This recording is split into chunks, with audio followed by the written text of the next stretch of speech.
नमस्कार, मी sigma company प्रतिनिधी. मी आलो आहे पांडुरंग बुवाजी शिरोळे यांच्या शेतामध्ये.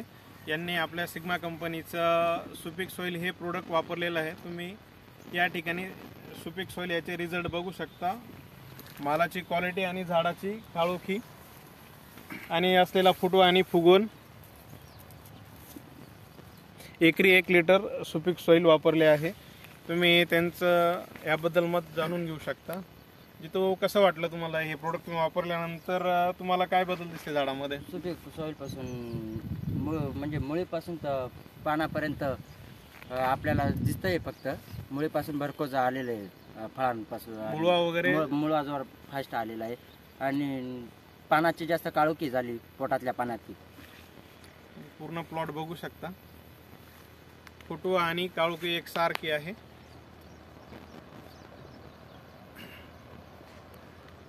बाबा तुम्ही काय इकडे सांगा, तुम्ही काय सांगू शकता याबद्दल? तुम्ही वापरला आहे, तुम्हाला झाडामध्ये काही बदल दिसतो का? त्याच्यात आम्हाला फरक असा वाटतो की झाडाची काळोखी आहे.